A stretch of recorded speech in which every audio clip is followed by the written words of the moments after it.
verification of inventory. Now, what auditor have to do for the purpose of verification of inventory? So, auditor should verify the inventory in the following manner, right? So, क्या manner में उसको क्या करना है बेटा? Verify करना है. कैसे वेरीफाई करेगा ऑडिटर? सबसे पहले तो कॉमन सी बात है, इन्वेंट्री एग्जिस्ट करता है कि नहीं, जो आपने बुक में दिखाया है वो उसका एग्जिस्टेंस है कि नहीं, बराबर है, फिजिकली एग्जिस्ट हो रहा है कि नहीं, जितना स्टॉक आपने शो किया है वो है क्या. आपने बैलेंस शीट में तो शो कर दिया है कि मेरे पास 50 लाख का स्टॉक है, बट वो स्टॉक फिजिकली एग्जिस्ट करता है कि नहीं, है कि नहीं, बराबर कि नहीं, राइट. तो वो फिजिकली एग्जिस्ट भी तो करना चाहिए. तो वो ऑडिटर एग्जिस्टेंस पहले वेरीफाई करेगा बच्चा लोग. Secondly what? पोजीशन भाई, auditor has to verify that the entire stock belonging to the concern, बराबर है, entire stock belonging to the concern is in its position होना चाहिए. That is no item is misappropriated और misused, बराबर है. ठीक है, जो स्टॉक है वो कंसर्न के पोजीशन में है कि नहीं. ऐसा तो नहीं कि भाई वो स्टॉक कंसर्न का अपने कंपनी का है बट उसको यूज कर रहा है पर्सनल यूज के लिए. जो कंपनीज के डायरेक्टर्स है वो सब पर्सनल यूज के लिए यूज कर रहे हैं, ऐसा नहीं होना चाहिए. सो वो कंसर्न के, वो कंपनी के पोजीशन में है क्या, वो भी वेरीफाई करेगा, वो भी चेक करेगा. तो first verify existence, secondly what? Position. Third one, cut off transaction. Cut off transaction तो हमेशा बता चुका हूं मैं. Year in transaction, what? Year in transactions का जो भी रहेगा उसको ऑडिटर एकदम केयरफुली चेक करेगा, केयरफुली चेक करेगा बेटा. Cut off transaction is very important. Means auditor should confirm that all the goods in stock are legally owned by the concern. Normal सी बात है, legally owned by the concern होना चाहिए. Thus for all the items in the closing stock, the corresponding purchase bill should have been properly accounted in the books. जो भी अभी stock खरीदा है तो नॉर्मल सी बात है, स्टॉक तो रहेगा ही, उससे रिलेटेड बिल्स जो भी है वो प्रॉपरली अकाउंटेड होना चाहिए. दिस इन्वॉल्व्स, इससे क्या होगा बेटा, आपको कट ऑफ ट्रांजेक्शन चेक करने में इजीनेस होगा. क्योंकि ईयर इन ट्रांजेक्शंस जितना भी बोला है ना, जितना भी फ्रॉड एरर्स जो भी करते हैं लोग, वो ईयर इन ट्रांजेक्शन में ही करते हैं. कौन से ट्रांजेक्शन में? Year in. ठीक है, तो कट ऑफ ट्रांजेक्शन पे उसको ज्यादा ध्यान देना है. क्योंकि लास्ट डेट पे क्या होता है, सब लोग अपना क्या करते हैं, मिस एप्रोप्रिएशन करते हैं, एरर्स करते हैं, फ्रॉड करते हैं, ताकि उनका books of accounts, balance sheet को क्या करने के लिए, मैनिपुलेट करने के लिए ये सब करते हैं कट ऑफ ट्रांजेक्शन, राइट है. ईयर एंड में बैलेंस शीट को मैनिपुलेट करने के लिए कट ऑफ ट्रांजेक्शंस में, ईयर एंड ट्रांजेक्शन में ये लोग कुछ ना कुछ तो करते ही है, झोल झाल करते हैं. तो वही सब ऑडिटर को ध्यान देना है कट ऑफ ट्रांजेक्शन में, कि this involves checking the cut off transaction as on the last day of the accounting year when stocks are verified. जैसे देखो क्या दिया कट ऑफ ट्रांजेक्शन में, see here everyone what is given here, there may be some raw material received but not bill. अब raw material आपने received किया रहेगा, समझो लास्ट डे पे जो भी है रॉ मटेरियल रिसीव किया होगा, पर उसका बिलिंग नहीं बना, बिल नहीं किया, राइट है. मतलब वो रॉ मटेरियल फिजिकली स्टॉक में दिखेगा लेकिन बुक में नहीं दिखेगा. तो भाई गलत है ना ये. जैसे ही रॉ मटेरियल रिसीव हुआ उसका बिलिंग होना चाहिए, बुक में एंट्री होना चाहिए, everything must be there, right. तो वो सब चेक करेगा. There may be some purchase bill entered in the books for which goods are not yet receive. अब क्या हो सकता है कि परचेज बिल में आपने एंट्री किया कि भाई मेरे पास इतना स्टॉक आ गया है, बट रियल में वो स्टॉक नहीं आया है. आपने बुक में एंट्री कर दिया, परचेज बिल में आपने दिखाया कि मेरे पास इतना स्टॉक एंटर हो चुका है, इतना स्टॉक मैंने खरीदा है, बट वो स्टॉक आया किधर, फिजिकली आने तो दो, बराबर है, फिजिकली आने तो दो. तो ऑडिटर देखेगा बुक में एंट्री है तो वो स्टॉक आया कि नहीं आया, समझा. तो वो फिजिकली भी एग्जिस्ट होना चाहिए. एंड सम सेल्स बिल, क्या क्या कर सकते हैं, some sales bill raise for which goods are yet to be dispatch. अब क्या हो सकता है कि कुछ सेल्स बिल आपने बना दिया है कि इतना सेल हो गया, बट गुड्स निकला ही नहीं, आपके जो स्टॉक है, जो गोडाउन है, वहां से गुड्स निकला ही नहीं है, बट आपने सेल्स बुक में एंट्री कर दिया कि भाई इतना गुड्स निकल गया, बट वो गुड्स अभी भी स्टॉक में है, राइट. तो ये सब मिसमैच जो होते हैं वो ऑडिटर को वेरीफाई करने कि भाई प्रॉपरली हुआ है कि नहीं. क्योंकि कट ऑफ ट्रांजेक्शन ये हो सकता है लास्ट डेट पे कि आपने सेल्स बिल रेज कर दिया बुक पे एंट्री कर दी, बिल बना दिया, लेकिन वो गुड्स गया ही नहीं, अभी उसको डिस्पैच नहीं किया, तो उसकी वजह से क्या होता है, मिसमैच होता है ना बेटा। तो वो सब चीज ध्यान रखनी है, वो सब चीज ऑडिट करते टाइम पे उसको प्रॉपरली देखना है, फिजिकली वेरीफाई करना है कि बुक में एंट्री है तो वो गया है कि नहीं गया है, कि अभी भी स्टॉक में है। तो उसके हिसाब से वो प्रॉपरली पूरा ट्रीटमेंट देखेगा कि बराबर हो रहा है कि नहीं, प्रॉपर फॉलो हुआ है कि नहीं। और अगर नहीं हुआ रहेगा तो इंक्वायरी करेगा भाई कि आपने बिल तो रेज कर दिया लेकिन अभी माल भेजा नहीं। उसके हिसाब से जो भी क्लाइंट बोलेगा तो वो अपने रिपोर्ट में दिखा देगा, दैट्स इट। बराबर है। तो कट ऑफ ट्रांजेक्शन में उसको ज्यादा ध्यान देना है, याद रखो बच्चा लोग, ठीक है। तो सबसे पहला क्या देखा आपने, वेरीफाई एग्जिस्टेंस, फिर पोजीशन, फिर कट ऑफ ट्रांजेक्शन। और कट ऑफ ट्रांजेक्शन पे ही सबसे ज्यादा झोलझाल करते हैं लोग, याद रखना, ईयर एंड ट्रांजेक्शन पे अपने बैलेंस शीट को मैनिपुलेट करने के लिए। समझा कि नहीं, कि भाई मेरा बैलेंस शीट मैनिपुलेट हो जाए, मेरा बैलेंस शीट अच्छा दिखे, हो सकता है विंडो ड्रेसिंग, सीक्रेट रिजर्व करने के लिए ये कट ऑफ ट्रांजेक्शन ही है, ईयर इन ट्रांजेक्शन पे ही लोग बराबर है यहाँ का वहां करते हैं बेटा। तो इसलिए ऑडिटर को ईयर इन ट्रांजेक्शन पे, कट ऑफ ट्रांजेक्शन पे ज्यादा फोकस करना है, याद रखना। सब्जेक्ट टू चार्ज और लियन, फोर्थ पॉइंट क्या बोल रहा है आपका, सब्जेक्ट टू चार्ज और लियन। तो अब ऑडिटर क्या करेगा, ऑडिटर वेरिफिकेशन करते टाइम पे ये देखेगा कि ऐसा कोई स्टॉक या इन्वेंट्री है क्या जिसको आपने चार्ज पे रखा है, हाइपोथिकेट करके रखा है लियन पे, मतलब उस इन्वेंट्री को चार्ज करके आपने लोन लिया है, हाइपोथिकेट करके लोन लिया है उसके ऊपर। बराबर है। हो सकता है ना कि आप सिक्योरिटी पे रख सकते हो अपने स्टॉक को सिक्योरिटी पे रख दिया आपने, हो सकता है कि नहीं हो सकता है, होगा कि नहीं होगा, होगा ना, हो सकता है, it may happen, right, it happens. So subject to charge और लियन, कि भाई आपने कुछ लोन लिया है तो उस लोन पे स्टॉक को जो आपकी इन्वेंट्री है उसको आपने क्या रखा है, गिरवी रखा है ना, है ना, उस पे उसको आपने सिक्योरिटी पे रख दिया, स्टॉक को क्या किया है, आपने सिक्योरिटी पे रख दिया है। तो वो देखना है ऑडिटर को कि ऐसा कुछ है क्या, कोई स्टॉक, कोई इन्वेंट्री ऐसा है क्या जो सब्जेक्ट टू चार्ज, लियन और हाइपोथिकेशन है। बराबर है। कहीं आपने कोई इन्वेंट्री या स्टॉक को सिक्योरिटी पे तो नहीं दिया है, बराबर है, अभी लोन लिया, बैंक से लोन लिया और स्टॉक को आपने गिरवी रख दिया, स्टॉक को सिक्योरिटी पे रख दिया कि चलो हमारा स्टॉक सिक्योरिटी पे ले लो, अगर हम डिफॉल्ट करते तो हमारा स्टॉक लेके जाना जाना जाना जाना। हो सकता है भाई, हो सकता है रे बच्चों, समझा कि नहीं। तो सब्जेक्ट टू चार्ज और लियन है क्या वो भी देखना है उसको, कि कोई स्टॉक आपने सिक्योरिटी पे तो नहीं दिया है अगेंस्ट एनी लोन्स, बैंक से लोन लिया है तो आपने उसको सिक्योरिटी पे तो नहीं दिया, वो सब चेक करेगा, चेक करेगा रे बाबा। नेक्स्ट पॉइंट, क्या है next point, audit report under companies act. क्या, audit report under companies act में देखो, अब वो तो नॉर्मल सी बात है भाई, ऑडिटर को अपना रिपोर्ट देना ही है कि an auditor of a limited company has to report whether the company का final account, whether the company's final account are in agreement, जो फाइनल अकाउंट है are in agreement with the books including the stock books and inventory list. अब जो final account है, वो final account में जो भी एंट्री होगी, बैलेंस शीट में एंट्री होगी, वो सब एंट्री स्टॉक बुक्स और इन्वेंट्री लिस्ट के बेसिस पे ही होना चाहिए ना बेटा, राइट। स्टॉक बुक में कुछ और, इन्वेंट्री लिस्ट में कुछ और, फाइनल अकाउंट में कुछ और, टैली करने के लिए कुछ और डाल दिया, ऐसा नहीं होता ना भाई। बराबर है।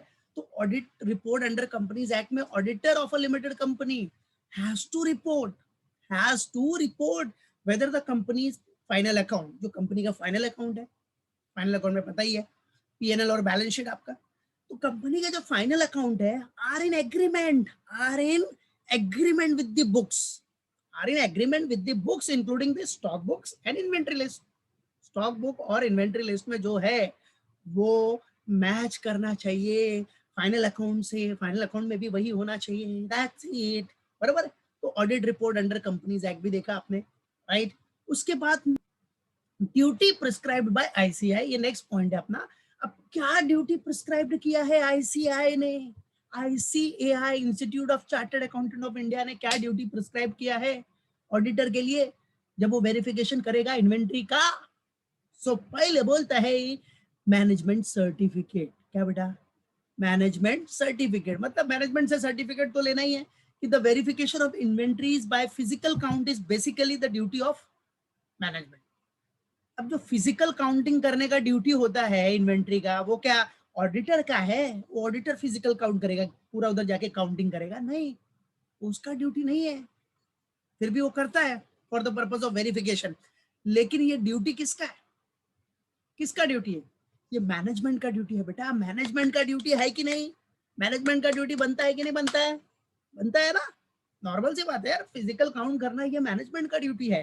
So the auditor can therefore rely on the records of the concern and the certificate issued by the management.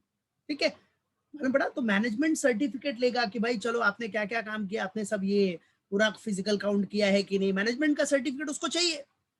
तो वो मैनेजमेंट सर्टिफिकेट से बता सकता है ना कि भाई मैनेजमेंट ने सर्टिफिकेट दिया था कि भाई हमने पूरा काउंटिंग किया है, ये वो जो भी है. तो management certificate is very important, right है. सो क्योंकि ये मैनेजमेंट का रिस्पॉन्सिबिलिटी है, मैनेजमेंट का क्या है बेटा, ड्यूटी है, right. So auditor can therefore rely on the records of the concern and जो सर्टिफिकेट इशू किया है मैनेजमेंट, बराबर है. तो मैनेजमेंट सर्टिफिकेट, सबसे पहला चीज मैनेजमेंट सर्टिफिकेट लेना है. Physical stock, what physical stock? Physical stock मतलब जो पड़ा है, जिसका आपने देखा कि एग्जिस्टेंस है कि नहीं. अरे एग्जिस्ट करता है कि नहीं रे पापा physical stock, right. Existence is very important ना. सो फिजिकल स्टॉक में तो auditor should check the original physical inventory list. Original physical inventory list. Wherever possible, auditor should be present at least for some time during the stock taking and ascertain that the work is being done properly. He should also physically check a few items on sample basis. तो physical stock उसको check करना है, existence है क्या, बराबर है. वो वहां जाके present रह सकता है जब भी stock taking होगा, राइट है. स्टॉक टेकिंग के टाइम पे वहां प्रेजेंट रहेगा, ऑब्जर्व करेगा, इंस्पेक्ट करेगा कि भाई स्टॉक टेकिंग बराबर हो रहा है कि नहीं, काम बराबर हो रहा है कि नहीं. और वो कुछ आइटम्स स्टॉक के फिजिकली भी चेक कर सकता है, फिजिकली भी चेक कर सकता है सैंपल बेसिस पे, बराबर है कि नहीं. तो फिजिकल स्टॉक भी वो चेक कर सकता है, चेक करना ही चाहिए वैसे, बराबर, नहीं तो बहुत झोलझाल होता है. ठीक है, तो फिजिकल स्टॉक भी वो चेक कर सकता है. वो काउंटिंग करते टाइम पे खड़ा रह सकता है उधर, you should be present there, right है कि भाई हाँ फिजिकल काउंटिंग बराबर हो रहा है कि नहीं, स्टॉक टेकिंग बराबर कर रहे हैं कि नहीं ये लोग, राइट. सो ये सब ड्यूटी है. ये सब ड्यूटी किसका है बच्चा?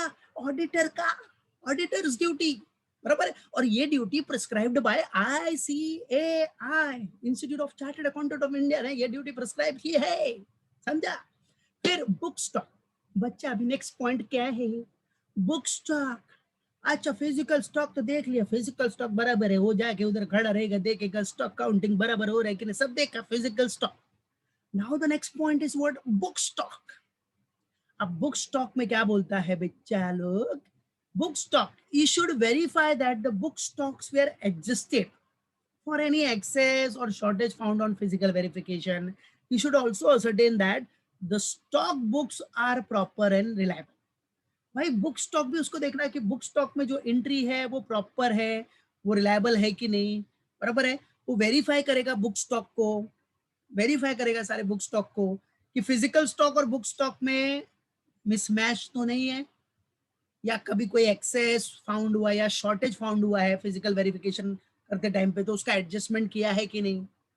होता है ना कि कभी कभी फिजिकल स्टॉक में दिख रहा है 550 है स्टॉक, 550 क्वांटिटी दिख गया और बुक स्टॉक में 500 दिख रहा है, तो 50 रुपीज का जो भी शॉर्टेज या जो भी है एक्सेस, राइट है, as compare to physical stock या बुक स्टॉक, वो शॉर्टेज या एक्सेस एडजस्ट भी होना चाहिए ना बेटा, होना चाहिए कि नहीं. मालूम पड़ा क्या, वो शॉर्टेज या जो भी शॉर्टेज हो रहा है या एक्सेस मिल रहा है आपको, वो सब एडजस्ट करना चाहिए. क्यों हो रहा है ऐसा, क्यों है, क्या रीजन है देखने का, क्यों दोनों में मिसमैच हुआ, रिकंसाइल करो उसको. Reconciliation is very important man, reconciliation, समझा, मालूम पड़ा. तो बुक स्टॉक भी, बुक स्टॉक के बाद स्टॉक विद आउटसाइडर. अब वो देखेगा कितना स्टॉक है आउटसाइडर के पास, means in respect of stock which are not lying with the concern, example goods on consignments, goods pledged with the bank, goods sent for processing, etc. The auditor must obtain and examine the confirmation from the parties holding the stock. देखो अभी कितने stock outsider के पास है, stock with outsider, ठीक है, मालूम पड़ा. अभी समझो आपने goods Saint on consignment, consignment basis पे गुड्स दिया है, ठीक है, तो वो स्टॉक तो आपका ही है ना, वो स्टॉक किसका है, आपका ही है, लेकिन आपके पास नहीं है आपका, लेकिन आपके पास ही नहीं है रे बाबा, समझा. तो नॉर्मल सी बात है, बुक स्टॉक में तो एंट्री ज्यादा दिखेगी, बुक स्टॉक में आपका वैल्यू ज्यादा दिखेगा, लेकिन फिजिकल इन्वेंट्री में तो है ही नहीं. वो तो है किसके पास, कंजाइनी के पास. किसके पास है, कंजाइनी के पास, जिसको आपने दिया है बेचने के लिए, गुड सेंड किया है for the purpose of sale, उसके पास है ना, वो स्टॉक आपका ही है क्योंकि आप मेन हो, आप कंजाइनर हो, आपने कंजाइनी को दिया है, तो वो स्टॉक भी दिखना चाहिए आपके बुक में, राइट है। फिजिकल इन्वेंट्री में नहीं दिख रहा है, क्यों नहीं दिख रहा है? क्योंकि गुड्स आउटसाइडर के पास है, गुड्स प्लेज्ड विद बैंक है, कुछ बैंक से लोन लिया होगा तो उसको प्लेज कर दिया हमने, बराबर है, तो वो भी गुड्स किसके पास है? बैंक के पास प्लेज्ड है। Goods send for processing, processing के लिए कुछ दिया है हमने, बराबर है, ये सब हो सकता है कि नहीं? या फिर आप बोल सकते हो गुड्स सेल, जो गुड्स सेल करते हैं हम लोग, goods sold on return basis, sale on return basis, याद है ना? तो सेल ऑन रिटर्न बेसिस भी क्या है बेटा? वो आपका एक्चुअल सेल्स नहीं है, समझा कि नहीं? वो कभी भी रिटर्न हो सकता है, हम अप्रूवल का इंतजार करते हैं उसमें। सेल ऑन रिटर्न बेसिस में क्या? अप्रूवल, जब अप्रूवल मिल गया ना कस्टमर से, जो पार्टी है उससे अप्रूवल मिल गया, तो वो हमारा सेल होगा। और टिल देन वो हमारा क्या होगा? जब तक अप्रूवल नहीं मिलता सेल ऑन रिटर्न बेसिस पे, वो हमारा ही स्टॉक है। तो वो स्टॉक आपने बुक में दिखाया है, बट वो आपके इन्वेंट्री, जो इन्वेंट्री है वेयर हाउस है, उसमें नहीं दिखेगा गोडाउन में, बराबर है। तो ये सब चीज ध्यान देनी है ऑडिटर को ऑडिट करते टाइम पे कि स्टॉक विद आउटसाइडर कितने हैं। तो आउटसाइडर्स के साथ, आउटसाइडर के पास वो स्टॉक है, मतलब वो आपका ही स्टॉक है, वो अभी आपका ही स्टॉक है, वो आपने कंसाइनमेंट पे दिया है या goods place with the bank है, बराबर है। अब आप डिफॉल्ट करोगे तो बैंक लेके जाएगा, नहीं करोगे तो वो आपका ही हो जाएगा ना बेटा, राइट है, वो आपके पास ही रहेगा। तो वो सब चीज उसको देखना है, बराबर है। कोई गुड्स प्रोसेसिंग के लिए भेजा है, कुछ return on basis, sale on return basis है, वॉट एवर, ठीक है। तो ये सब ड्यूटी है किसकी? ऑडिटर की, जो प्रिस्क्राइब बाय आईसीआई है, कि वेरीफाई करते टाइम पे ये सब ध्यान देना है ऑडिटर को, बराबर है। मैनेजमेंट से सर्टिफिकेट लो, फिजिकल स्टॉक देखो, बुक स्टॉक देखो, और स्टॉक विद आउटसाइडर्स, ठीक है। तो ये सब पॉइंट्स आपके क्या हो गए बेटा? वेरिफिकेशन ऑफ इन्वेंटरी के पॉइंट, वेरिफिकेशन ऑफ इन्वेंटरी। तो चलो फटाफट देखो क्या क्या पॉइंट देख लिया आपने वेरिफिकेशन ऑफ इन्वेंटरी में, याद रखना। First, verify existence, second position, third cut off transaction, fourth subject to charge और lien, fifth audit report under companies act, then duty prescribe by ICAI. अब उसमें भी ड्यूटी प्रिस्क्राइब बाय आईसीएआई में management certificate, physical stock, book stock and stock with outsiders, got it? तो ये points आपके mind में fix होना चाहिए। Previously now you have seen what verification. अभी देखो valuation of inventory, valuation of inventory कैसे होगा? तो वैल्यूएशन ऑफ इन्वेंट्री मतलब क्या? Valuation of inventory means finding out the proper value. Valuation of inventory means what? Finding out the proper value of the closing stock. That is what valuation of inventory, right? So valuation of inventory means what? Finding out the proper value of the closing stock. For what? Recording in the books. For recording in the books and disclosure in the accounts. Final account में disclosure करना ही है ना बेटा, right है, books में आपको दिखाना ही है उसको। So in valuation auditor should verify the following points. देखो वैल्यूएशन के टाइम पे ऑडिटर को क्या पॉइंट्स वेरीफाई करना है वो देख लो। तो क्या बोल रहा है? सबसे पहला तो देखेगा वो मेथड ऑफ वैल्यूएशन। क्या देखेगा? Method of valuation means auditor को ये देखना है, auditor should see that method of valuation is proper. Proper method of valuation आपने फॉलो किया है कि नहीं, वो रिकॉग्नाइज्ड है कि नहीं, बराबर है। तो वैल्यूएशन का मेथड भी आपका प्रॉपर होना चाहिए, रिकॉग्नाइज्ड होना चाहिए। अब जो भी मेथड आप फॉलो कर रहे हो, सेकंड पॉइंट में दिख रहा है ना, चेंज मत करो, बार बार चेंज नहीं होना चाहिए यार स्टॉक वैल्यूएशन में, बराबर। अब स्टॉक वैल्यूएशन में आपने first in first out method follow किया, फीफो, अब उसको फिर चेंज करके आप वेटेड एवरेज कर रहे हो, फिर से चेंज करके फीफो करोगे, ऐसा नहीं, ठीक है। जो भी मेथड है वो एक मेथड फॉलो करो, और वो फीफो, वेटेड एवरेज कॉस्ट, कैसा क्या स्टॉक का नेचर है उसके बेसिस पे भी फॉलो होता है, बराबर है कि नहीं? मालूम पड़ा, राइट? समझा? अभी सीमेंट बैग्स के लिए आप फीफो मेथड फॉलो करोगे तो कैसा लगेगा, सोच लो, ठीक है। तो that is what method of valuation, method of what valuation, की auditor should see that what, auditor should see that the method of valuation is proper and recognised, और चेंज नहीं होना चाहिए, और बार बार उसमें चेंज नहीं करना है। करेक्ट कंप्यूटेशन होना है, कंप्यूटेशन तो नॉर्मल सी बात है, अरिथमेटिकल कंप्यूटेशन, वैल्यू करेक्ट हो, auditor should verify that the arithmetical computation while finding out the value is correct, correct computation हो, फॉरेन एक्सचेंज का अगर कुछ रहेगा, like in case of foreign exchange, in case foreign exchange is involve, अगर foreign exchange involve है तो auditor should C that the amounts are recovered, means amounts are converted into rupees, right है बड़ा देखो। सो अगर कोई भी ट्रांजेक्शन में फॉरेन एक्सचेंज इन्वॉल्व है तो ऑडिटर को ये भी देखना है कि उसका अमाउंट कन्वर्ट हुआ है कि नहीं इन रुपीज में, इनटू रुपीज में, बराबर है। तो फॉरेन एक्सचेंज ट्रांजेक्शन में उसको देखना है कि जो भी फॉरेन एक्सचेंज है ट्रांजेक्शन है उसका अमाउंट कन्वर्ट हुआ है कि नहीं रुपीज में इन अ प्रॉपर मैनर, समझा कि नहीं। तो फॉरेन एक्सचेंज अकाउंटिंग देखना है, auditor must see that the value of inventory is recorded in the books according to the basic principle of accountancy. जो प्रिंसिपल्स है अकाउंट्स के उसके बेसिस पे ही आपका बुक में एंट्री रिकॉर्ड होना चाहिए, वो भी कॉमन सी बात है भाई, वो तो ऑडिटर का काम ही है, देखेगा ना बेसिक प्रिंसिपल जो है अकाउंटिंग का, अकाउंटेंसी का, उसके बेसिस पे रिकॉर्ड हुआ है कि नहीं, अकाउंटिंग हुआ है कि नहीं, राइट है। कंपनीज एक्ट के हिसाब से, किसके हिसाब से, जो कंपनीज एक्ट है, right, auditor should see that valuation of inventory is in accordance with the provision of companies act, right, companies act के हिसाब से पूरा वैल्यूएशन हुआ है कि नहीं, बराबर है।